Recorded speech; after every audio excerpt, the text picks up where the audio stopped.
welcome everybody to this Durham Energy Institute COP26 workshop seminar. It's the fifth in a series, and we'll be continuing the series after the summer holidays. And I'm delighted to welcome 4 guest speakers today. I'm afraid I'll have to give apologies on behalf of Andres Luquayala. Unfortunately, he's not been able to make it today for unavoidable reasons. But we will continue. We have a very eminent panel of speakers today. And our topic is the just transition. I'm sure most of you are aware that in the early approach to thinking about how to deal with climate change, the emphasis was very much on changing the technologies that produced greenhouse gas emissions. But it fairly quickly became apparent that it's not just a question of changing technology, we're also changing the way that we do things, the way that people operate, and that there are very serious issues around justice and fairness and so forth that need to be included. And this has been very much more explicit in recent versions of things like the Paris Agreement, the European Union's green agenda and so forth. So what we want to do today is look at some different perspectives on the just transition. It's not comprehensive, there are very many perspectives, but we have some great speakers today to help us think about this.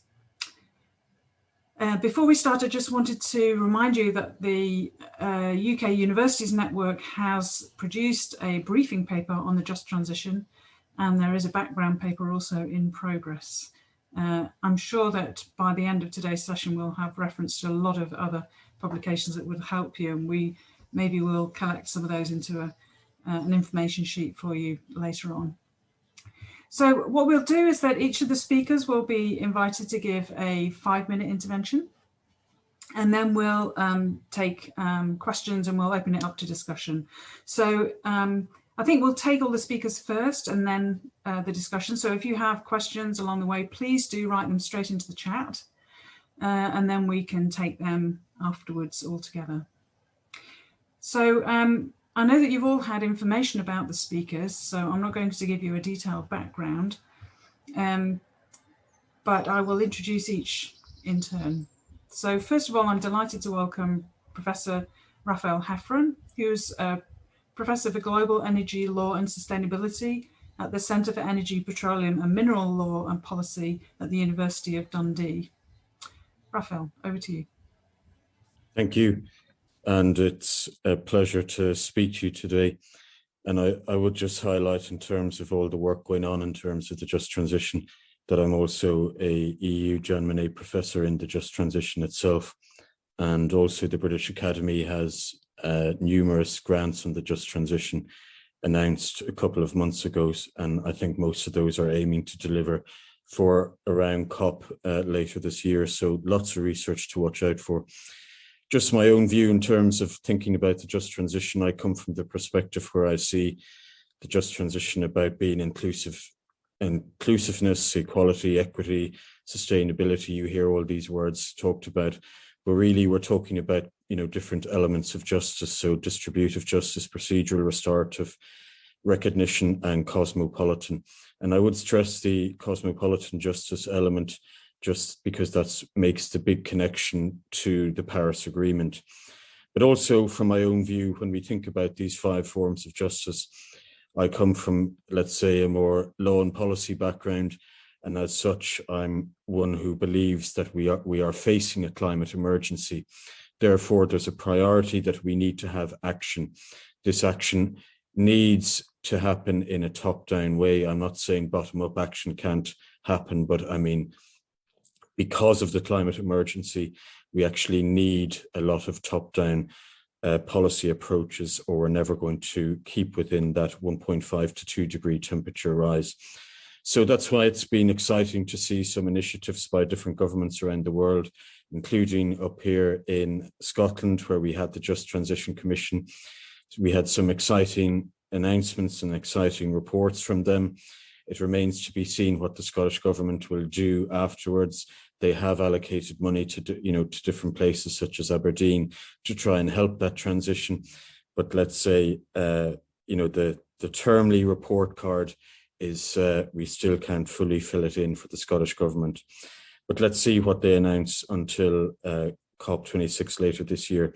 And I'll just finish off on another point in terms of my own research, in terms of looking at legal decisions around the world. And I just wanted to highlight a legal decision in 2019 in Australia, known as the Gloucester Resources case.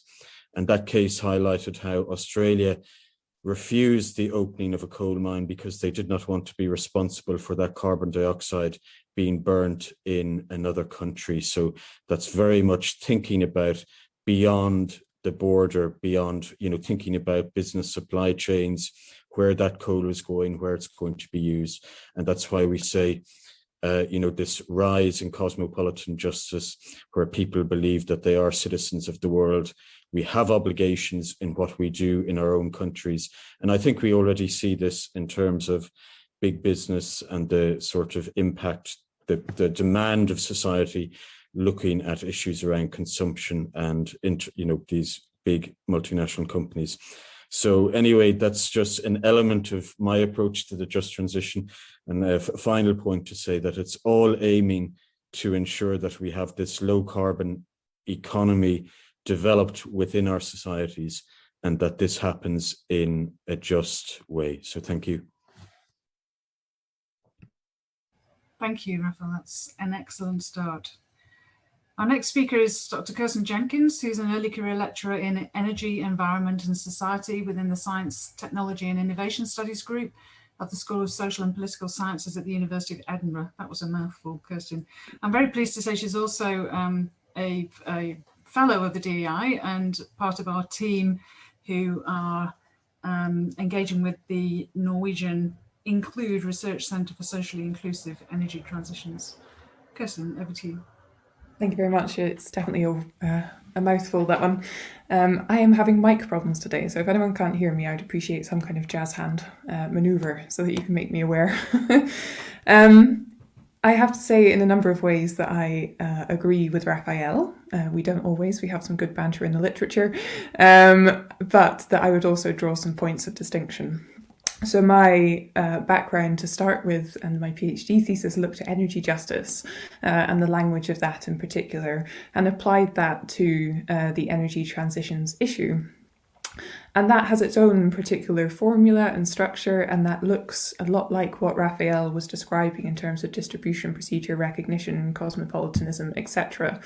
And really it does represent that attempt to humanize these transitions, to make sure that we're using this language of sustainability and recognizing that equity, justice, inclusion and fairness is part of that, albeit one that's often sidelined. But for me, and this is a tension that I see emerging, the just transition means something slightly different. So myself and a few others are currently funded by Climate Strategies, for example, to do some work around the oil and gas transition in the UK and to do some international comparative work with Denmark and Norway. And where we're using just transitions in that context, it's more specifically related to labour unions, labour forces, fossil fuel industries, and a lot to do with EU policy making, national and regional interpretations of that as well. And that, to me, as I say, represents a slightly different faction. You have energy justice on the one hand, which is perhaps this broader conceptualization, which can cover things from mining all the way through to energy poverty at the consumption end, whereas just transition, for me, is very much distinctly labour union oriented and fossil fuel oriented. And so what I'm bringing to this discussion is perhaps a desire for clarity around that language, or an openness to the fact that, diluting the two might also open up possibilities. And that's something that we touched upon in our COP26 network paper to some extent. And it's also something that we open up in the longer piece as to how these two ambitions can reconcile.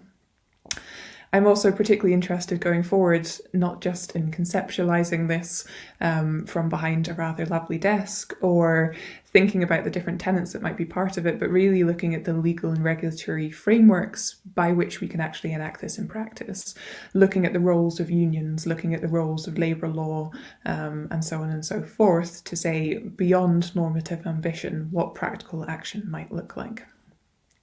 So that's my start. Fabulous, thank you very much. That's really an excellent step forward. Sarah Knuth, Dr. Sarah Knuth is an assistant professor in the Department of Geography at Durham University. And Sarah, over to you. Great, thanks everybody. So this thanks so much for the opportunity to participate in this, because it's already been really interesting. And I would say I think the other speakers are very right here, that when we're talking about just transitions, that this is a necessarily very plural project. And so when I think about it, I definitely think about my work, which is, I think, somewhat narrower, as very much contributing to a broader collective effort that we have to see proceed on a lot of different levels. So my own work is, I'm a political economist in the Department of Geography at Durham, and my work has especially really focused on critical questions of finance and financial geographies. And so how that relates here is that basically, we know we need big investments for decarbonization and climate change adaptation, but there are these big and remaining profound questions, where that will come from, what that will really look like, and who will be empowered to direct it. And so something that I'm especially concerned with in a lot of work on some of the new green investment strategies, and there's been quite a few of them emerging, is the urge to learn from past experiences of promised financial innovation, and especially looking at experiences like subprime lending in the late 2000s financial crisis, with a real concern for the dangers of certain forms of climate financial innovation that can paradoxically create fresh vulnerabilities for the most at-risk communities across both northern and southern contexts. With a real sense that one of academia's jobs, I think, is to provide a watchdog, as well as encouraging what is actually good and promising around new financial possibilities. So some recent work that I've done, for example, is looking at energy efficiency loans in the US context, so PACE loans, if anyone's familiar, which is something I'm looking at in climate frontline states like Florida.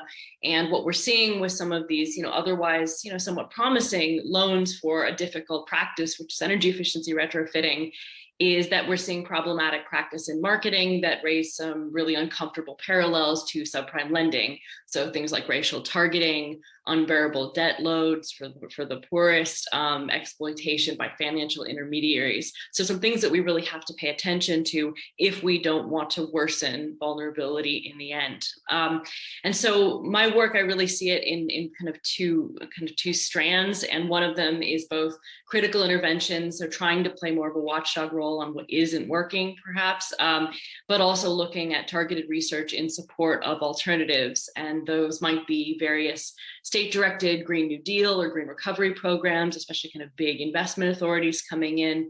And that's something that I'm increasingly working to support with activist research. So for example, on investment in public power. So asking questions like, how can alternative forms of investment promote more just practices, but also what practical challenges they're facing. Fabulous. Thank you, Sarah. I think it's clear already that we're developing quite a number of different dimensions to this issue, so that's really helpful. Thank you. Jess Lyman is also in the Department of Geography at Durham University. Jess, over to you. Hi, thank you. Like everyone else, I think that the picture that's emerging clearly here is that there are lots of different angles on just transition, and that we need to think across many different perspectives. My own kind of piece of the pie, I guess, or my own sort of window into it. I think the question I want to ask here is, what does a just transition look like from sites of fossil fuel extraction? So I've been really interested in various kind of dynamics happening at sites we might think of as kind of boom towns for oil and gas, especially in the United States, for almost a decade now. And I think, when I think about questions of energy transition and climate change adaptation from these sites, a couple of things kind of emerge. First of all, I think that these sites are both kind of pressure points and privileged windows into contemporary carbon politics. So I think that it's not just about kind of a lot of times these places are kind of, they're rural, they're in sort of in the middle of nowhere. People think about them as being these sort of like boom towns, have this kind of whole mythology around them, right? We think about them as being kind of strange and remote and over there. But actually, I think that they're places where the kind of tensions between the kind of necessity of energy transition and the difficulty of breaking our kind of addiction to fossil fuels, these hard edges really come up. And I think that there are also sites where we can see interesting potentials for change, even beyond thinking about jobs. So I think that, these are really important sites to think from, but they're also really heterogeneous. So not only are different sites where fossil fuels are extracted really different from each other around the world, or even within individual countries, they have different histories. They have different kind of physical conditions, different economic, different regulatory frameworks, all of this. But also within the sites, people experience, people have different relations to the fossil fuel industries. People experience climate change differently. These sites are really heterogeneous. And I think even for individuals in these sites, people have, in my experience, oftentimes really ambivalent relations with fossil fuels, with the fossil fuel industry. So, I think it's, we would be doing them a disservice to kind of think about these sites as all kind of like boosters for the fossil fuel industry. And then, of course, they aren't just experiencing energy transition or energy extraction. They're also experiencing climate change. They're also experiencing the effects of the pandemic. And so, lots of things are happening at these sites that make them really complex places to think from.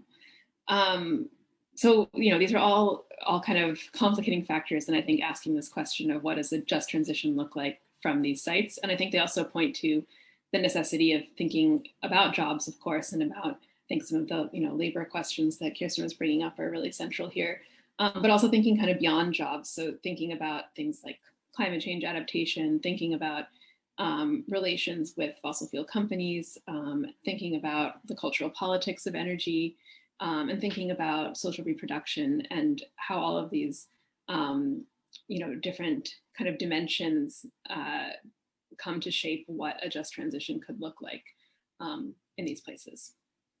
I'll stop there.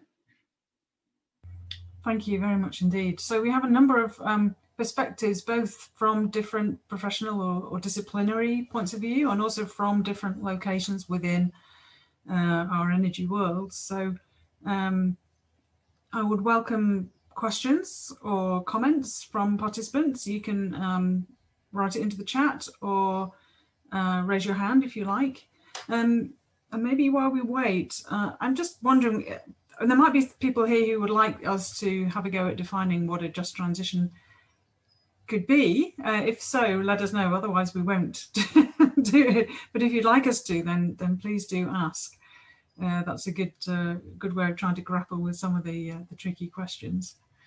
And I was wondering if any of our speakers would like to link their or compare their approach to other speakers, because clearly, regulation and finance are two incredibly important levers for managing change. So yeah, Raphael, go ahead, please. Yeah, I just wanted to, I think maybe to stimulate debate, but in response to some of the other speakers, let's say, I often think that there's people trying to narrow the focus of a just transition, that it's all about the jobs or the oil and gas sector, but really the just transition has moved on from just a jobs focus. And I've spoken to people who have worked in jobs, and they agree the just transition is there for all. And I think we have to remember that the real common goal here is a transition to a low carbon economy. And I think singling out, a specific industry is holding us back, because what we want is a lot of public support. And we even think about something like mining, whether you're mining for coal, oil and gas, we also mine for critical minerals where we need those for the transition. So it's about thinking about how those people in the critical industry, how they'll be part of this just transition as well, how the renewable energy sector people will be as well, because we can't place all our hope on the old fossil fuels, because they're not going to be potentially around later on. This is a society-wide movement, and that's why I would advocate that we have to have a convergence of ideas, and we have to make sure that the public are all on board and no one is left behind. So the days of narrow focuses should be over. Thank you. Sarah and Kirsten have both raised their hands, and I'm going to add to that charge with another question, which is that the current energy system is not just. Why do we think we're going to achieve justice through the transition? Very well, that's a challenge for you. Sarah first.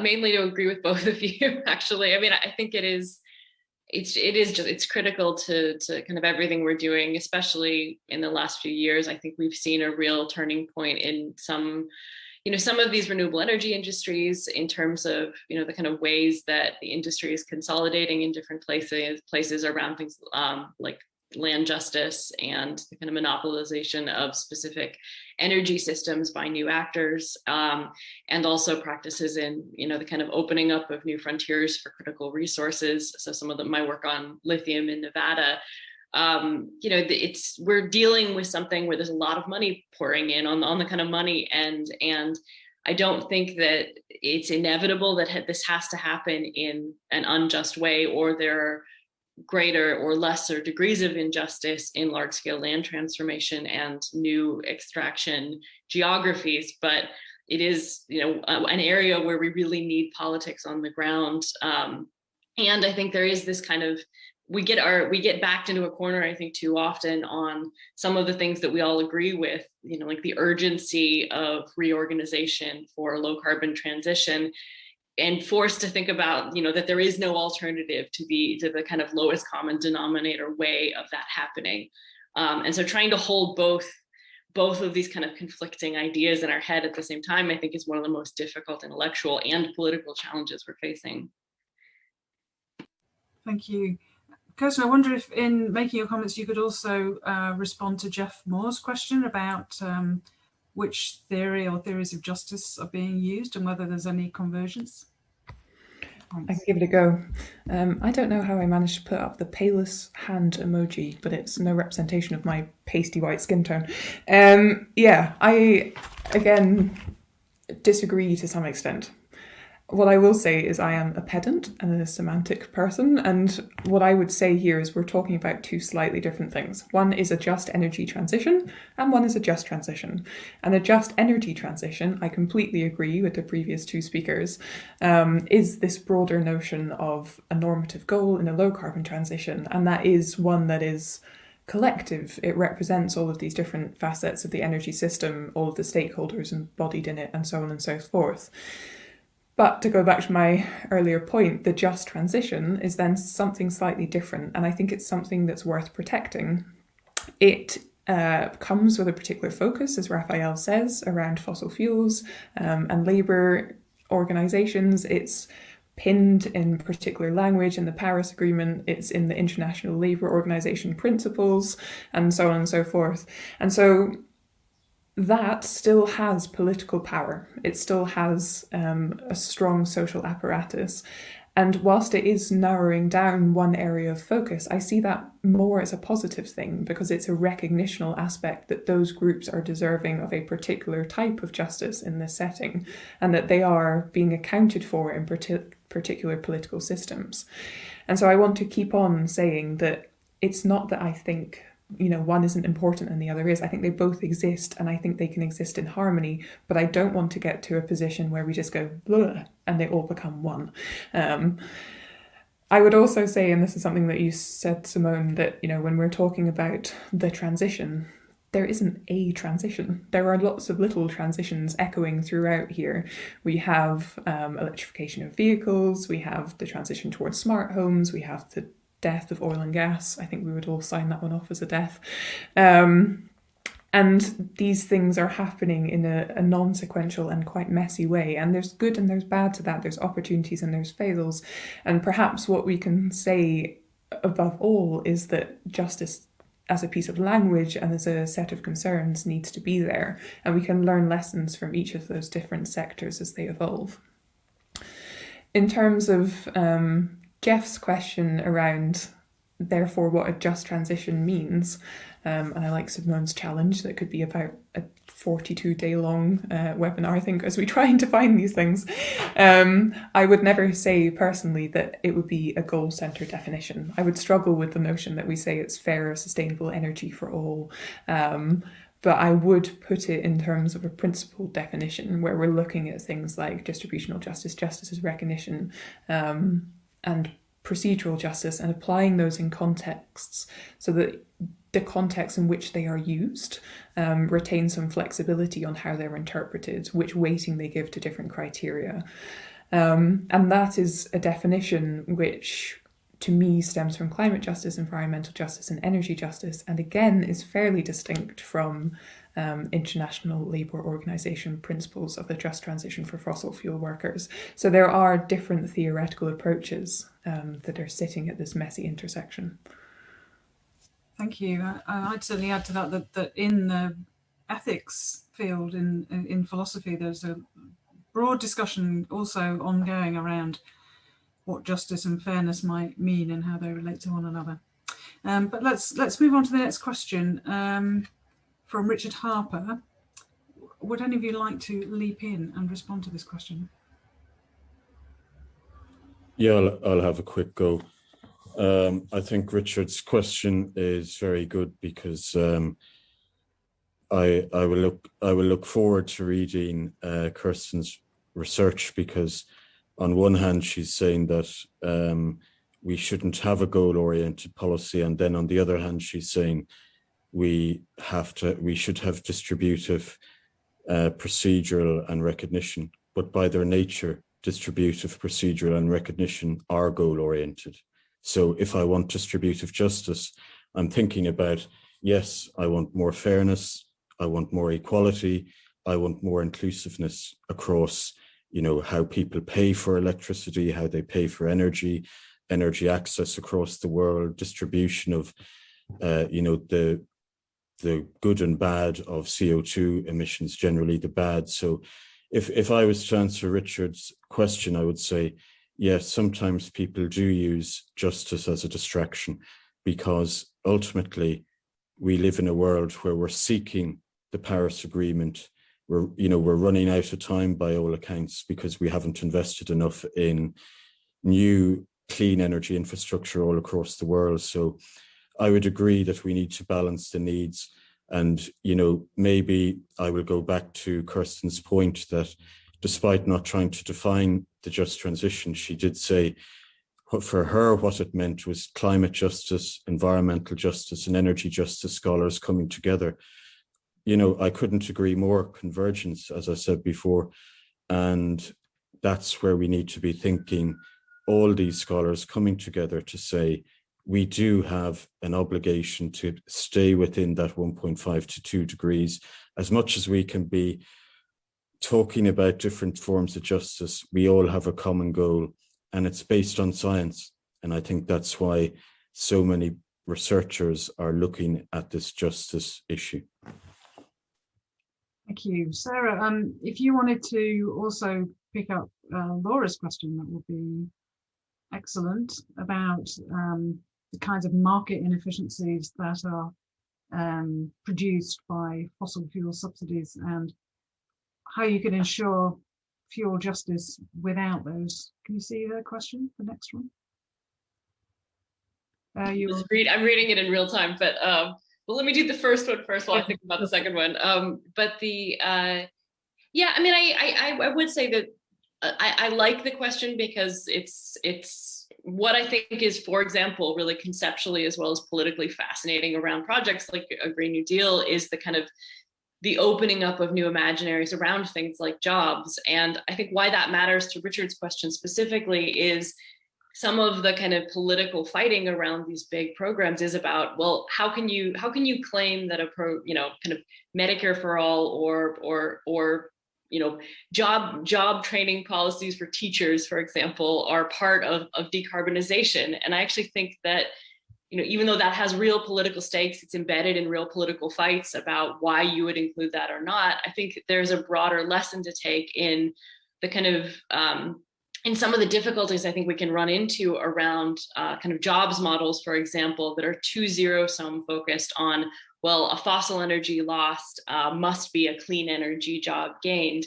So I think some of these broader ideas of transition and saying, well, there are a lot of different kinds of low carbon jobs that, haven't been very well protected, haven't been well paid, but they are socially valuable work. And if we can kind of shake our imaginaries a little bit, we can actually do more with these big investment programs that not only reduces a lot of vulnerability that we're looking at for climate change down the road, but also potentially builds more political support for large scale interventions, at the scale we actually do need. So let me pass to Jessie and I'll think about the next question. Yeah, thanks. I think that my response maybe comes up to Simone's question, maybe also Richard's question. I think that for me, I think a lot of people who I think are interested in energy, for us, it's not just about energy, isn't just about kind of how we heat our homes or fuel our transportation or these kinds of things, right? We believe that energy is about so much more, and that our energy systems actually underlie our relationships to kind of what produces our energy also underlies lots of our kind of social structures, right? So our ideas around what freedom is even, or what a good life is, or what justice looks like, all are kind of wrapped up in our relations with these kinds of earthly materials that produce our energy systems. So to me, I think that, you're exactly right that our current energy system is not just. And so why would we assume that, a future system would or could be just? But I think, maybe similarly to what Sarah was saying, I think that for me, the energy transition is an opportunity to rethink these to think about how these Relations are going to be different and by necessity. And so I think that it's not, for me, I think that, it's hard to think about justice in terms of a goal that we can say, okay, now we've achieved it, but in more towards the kind of orientation that we want to have towards these questions. And I think that, maybe that doesn't fit so neatly into kind of the different definitions of justice. But I think that recognizing this as a moment, as a kind of opportunity to think about, again, beyond the kind of the ways we heat our houses or our transportation or these kinds of the kind of typical questions we think around energy, to actually think about the kind of the broader questions of social organization that we might be able to get at. Thank you. Yes, maybe we should put Laura's question in a bigger context, which is that there's a great deal of historical research and other research showing us that the idea of extracting resources from poorer areas has been the driver for colonial expansion over a number of centuries. So the world we're living in today is a reflection of imperial ambitions, first of European and then other countries in the world. So the reason that we can't address that is because it's so inbuilt in the infrastructure of the fossil fuel economy. So a transition looks like an opportunity to shake that up, right? But of course, it's not going to be let go easily because some people are doing very nicely out of that. So if many of the fossil fuel subsidies are hidden, what happens then when we don't have fossil fuels anymore and those subsidies have to be shaken up again? Who's going to decide where they lie and how are they going to help the poorest rather than the richest? Okay, Sarah. Yeah, I mean, very well said. Couldn't have said it better than that. But I mean, I think I would just add too that I think, we are at a point where one of the really exciting things, and one of the things that I think creates a lot of opening for all of us in kind of imagining how we do rapid transition more justly, is that, a lot of fossil fuel alternatives are really cheap, and increasingly so. And so I think the kind of, beyond kind of market inefficiencies, I think the kind of perversities of locking into the wrong energy system just because it's cheap now, or there's a kind of pressure by, folks who are getting displaced by certain economies' policies into new frontiers. There's a real danger in those places investing now, and then, having those investments really quickly stranded. And that's, a very kind of economistic way of putting it, but that has real social costs. So, I think this is why some of the kind of broader questions around COP are going to be so important around development funding and the rethinking of development funding, and some of the real, the really profound challenges around making those kinds of investments accessible and affordable. But the problem is not a technology problem, I would say at this point. Maybe electric cars and electric vehicle charging, and I would bow to other experts in the room here. But when we're talking about a lot of the kind of grid scale technologies or distributed energy technologies, it's much more a kind of political and regulatory and investment challenges than a technological one at this point. Okay, thank you. So Kirsten, maybe when you're responding, you could think about Mira's question, because Mira's basically asking, when it comes to the transition, should users pay, or should the costs be socialized, if you like? Should they be borne by state or by public organizations? I can give it a go. I'm going to end up talking in a big circle. So if you saw my notes, they just kind of go like this, which I think represents the dynamic of how challenging this all is. I will start by saying Raphael Heffron is a lawyer, and what he did was a classic lawyer defense on my my words, and slightly twisted towards his own evidence. And I just want to say that was probably a misinterpretation of where I was going with the distribution procedure recognition. Your Honour, I hold my hand up. Because what I'm saying here is that whilst we have this guiding framework, it's in its application to particular context that we get these just different justice interpretations and weightings, and that we need to, as much as we have overarching frameworks, not guidelines or definitions, but overarching frameworks, we need to make sure that they serve the interests of all of the people and context as best that they can. So that we could, for example, go to Kazakhstan and talk about uranium mining, talk about distribution procedure recognition, but come out with perhaps different answers of what justice might look like, as if we did that in the north of Scotland, talking about electrification of vehicles. And that, I think, is a really powerful guiding aim of what we should be looking to achieve through these conversations, is talking about those frameworks and overarching goals, but maintaining their contextual sensitivity. And that, I think, sits really well with what Jessica was saying, that a lot of this isn't just about energy, therefore it's about cultural embeddedness, lived histories, social settings, social interactions, and even what it is to be a definition of a person in a fossil fuel community. You're a worker, you're a generation, you're a legacy, perhaps. And all of that makes it extremely, extremely hard to negotiate, but all the more important to have these kind of conversations.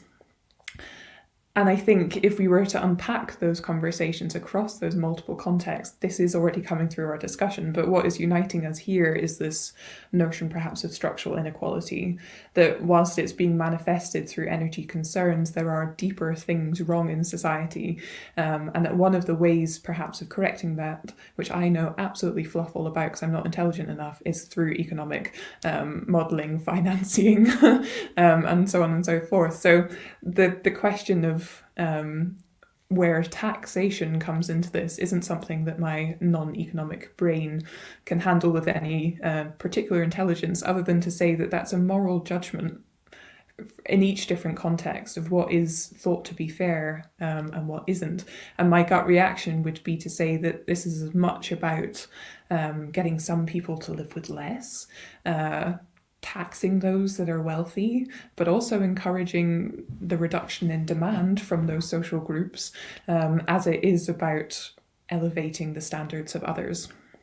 And And I think that also does link, I'm going to jump in because I really like the question as well, on to Liz's thoughts on whether this phrase is actually all that helpful, the just transition or energy justice, perhaps, in saying that this kind of structural inequality that we're referring to that is manifested through energy justice issues, none of it's nice to talk about. And I once had a conversation with someone in Bays about the fact that they like fuel poverty as a term because it's easy to define, whereas they wouldn't be interested in justice because it's too woolly.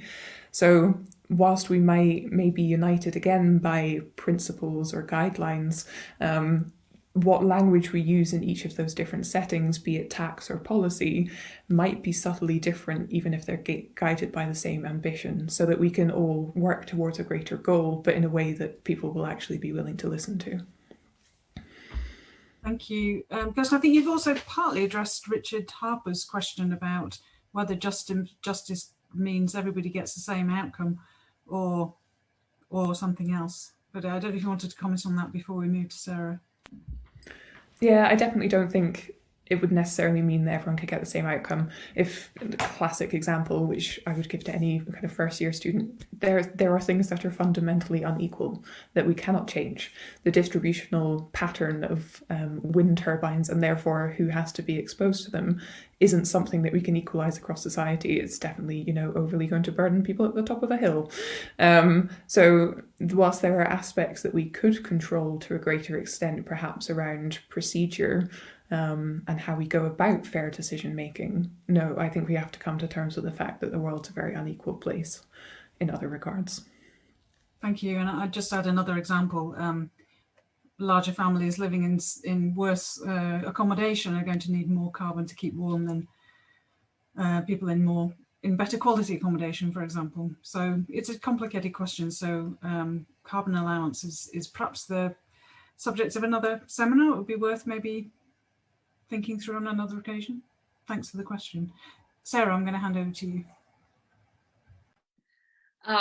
And I won't have too much to say about this because I'll defer to folks who are smarter in these areas. But I mean, I do think that the kind of, I've always liked the phrase just transition, I have to say, in the same way that I kind of, the carbon budgeting scares me a bit, in that one of the problems that we always face, I think, in political organization around climate change is there's so much of a kind of tendency to fear and negative affect and things that we don't want. And what I like about justice is it opens up lots of language about imagining different kinds of futures and thinking about different kinds of abundance, that are radically different. And so I find it really inspirational. For all those ways, but I'll take that to other people. I do want to talk about taxes because I think they're great. I mean, in all kinds of ways, but I think Mira's question's really good. But there's also all these kind of hidden questions within that one question. And so the question of, is it the regulator or the utility? Well, I mean, what about the fossil fuel majors within that too? I mean, so there's different kind of corporate interests that we might think about there, in big investor interests as well. So there's a lot of folks with skin in the game of a transition that stand to lose out from, the death of oil and gas, obviously, and who bears the social pain of that.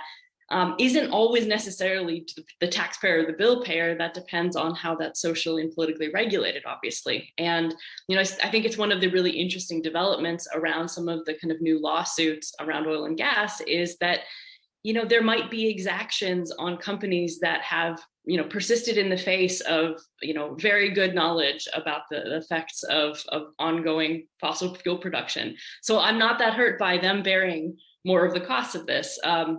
But I think there is a really interesting, deeper question around tax paying and bill paying, because I think it is important in that I think a lot of what I look at on the ground, actually in US renewable energy policy, is specific policy instruments like tax subsidies and how they work in practice. And, a really interesting question there is, the kind of hidden inefficiencies of the way that tax subsidies, for example, in the US work. So for example, a lot of the way they work now is that because of some very specific ways in how those policies are written, it ends up being a giveaway in a lot of tax avoidance by very large investment banks and kind of Wall Street banks. So there's a lot of skimming off the costs of actual, large scale renewable energy development by actors that we don't necessarily want getting taxpayer dollars. So I think there's a lot of kind of how questions that end up mattering, to the tune of trillions of dollars, perhaps. I mean, at this point, it's like billions, but that's enough, right? And so it does matter in how some of these policies are actually designed. But one of the more interesting nitty-gritty questions I think that we actually really do have to take on as justice-oriented scholars is that we do have to have an eye for the details sometimes before we kind of assume that we all have to make do with less. Thank you. I'm going to hand on to Jess, and then before we take Raphael, I'm going to ask Petra Minaruk for a question. So, Jess.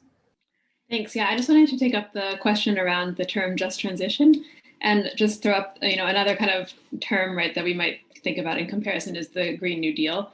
And I think that here by maybe thinking about these terms together, we can also see some of the tensions and problems with, any kind of term, right? There's no kind of perfect term, I think, that captures everyone's imaginations or excitements. And I think we can think about a term like the Green New Deal, which has been taken up probably more than just transition in lots of contexts, or at least in the US context.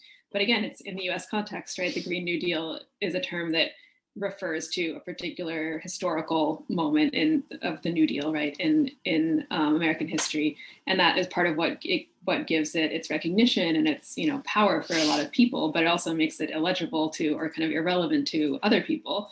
And it also kind of has, no policy is perfect. The New Deal was not perfect, and so it also has kind of some legacies there. So I think that in a lot of cases maybe it's down to contextual work, right, and about the kind of language or terms that inspire or excite certain populations rather than a kind of a term that works everywhere for everyone.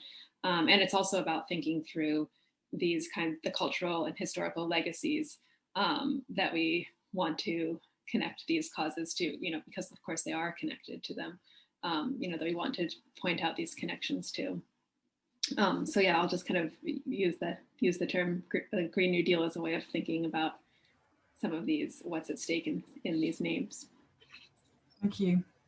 Yeah, I mean, justice is a great term, but it's unfortunate that just transition, as you say, is doesn't always excite people as much as it could.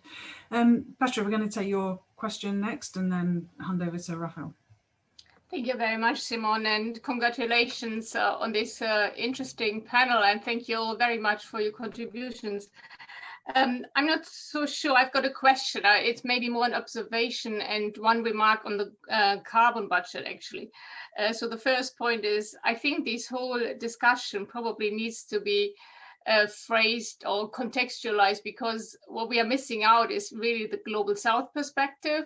This discussion is something that is quite typical for the global North, and we are not really taking into account that it's not a discussion that is to be had in the global South, at least not to the same extent. So I work with several countries in the South, and it simply doesn't play a role for them. I mean, if at all, they are looking into changing or reinvesting into different energy sources, but they're also still looking into adding to the fossil fuel infrastructure. And I think it's even more difficult to convince them to even take part in this discussion if we have the Cambo oil field, as you know, off the Shetland coast, and so we are investing into more fossil fuels ourselves in the global North.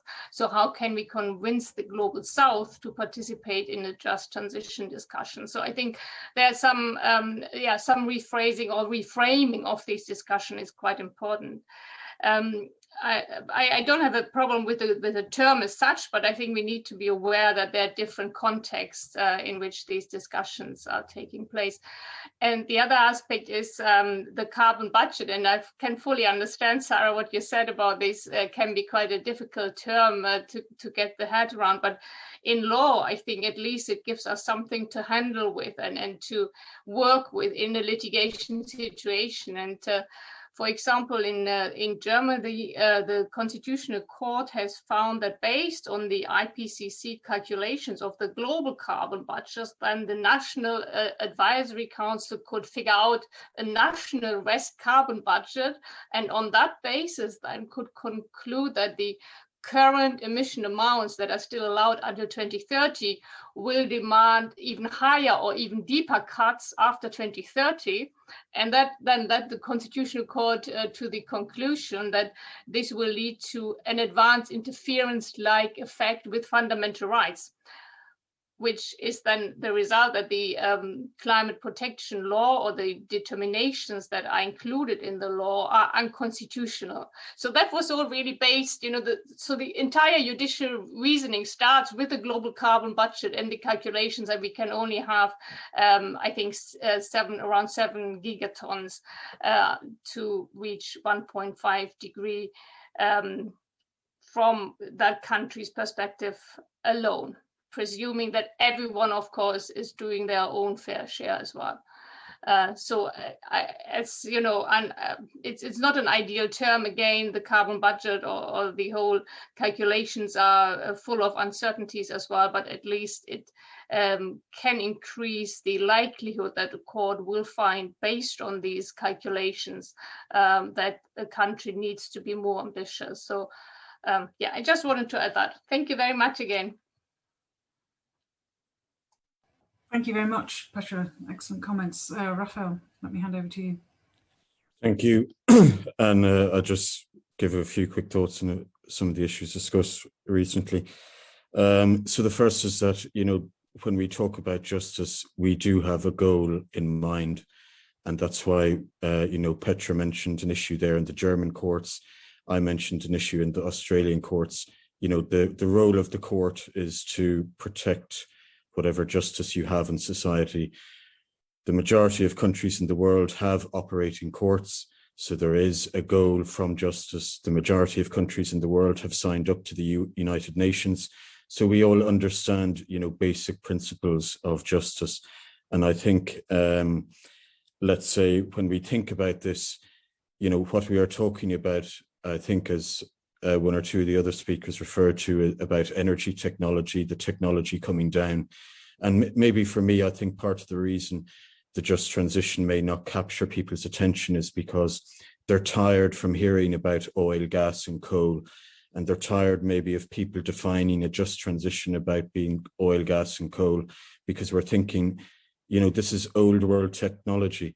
If I said to you today, here we are as a global community, we've brought in all these vaccines, and if I said to you, will you take a vaccine we created back in the 1950s for COVID, you would turn around and say, I don't think so, you must be having a laugh. But yet we are still talking about coal. Largely, we haven't changed the technology for nearly 200 years. We still burn it the same way, still have CO2 emissions, and it's about time, we did something about it. So I think there's a role of technology that we have to consider. And I think for me, that may make just transition unattractive as a term. But I do think there is a lot of attraction. I mean, we can't always, we are dealing with reality. We can't always have a great marketing team, such as the German government, who had the Energiewende policy, which essentially has resulted nearly in increased coal.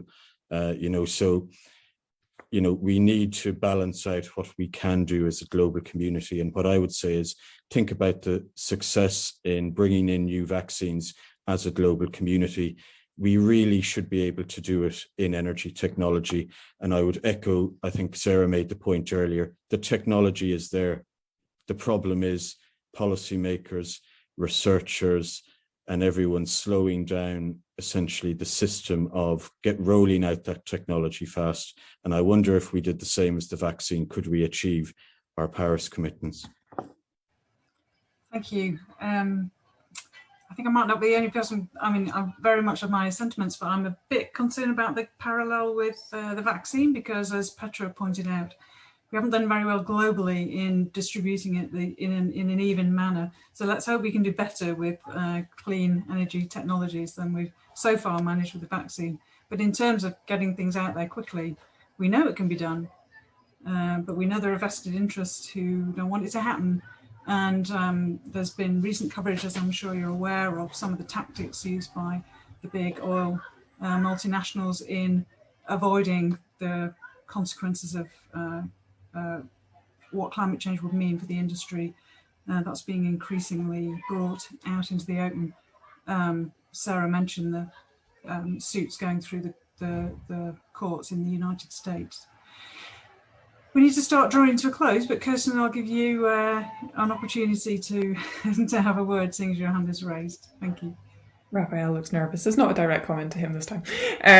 Yeah, it was very much on that point around kind of global community and we've used we, I think, probably very uncritically throughout across the panel for all of us as a point of reflection, especially in this context that Petra mentions around the global south. And I know of kind of discussions in the energy justice literature where a solution has been proposed perhaps that has a degree of diesel generation, and that sparked a lot of debate as to whether that was the most appropriate thing.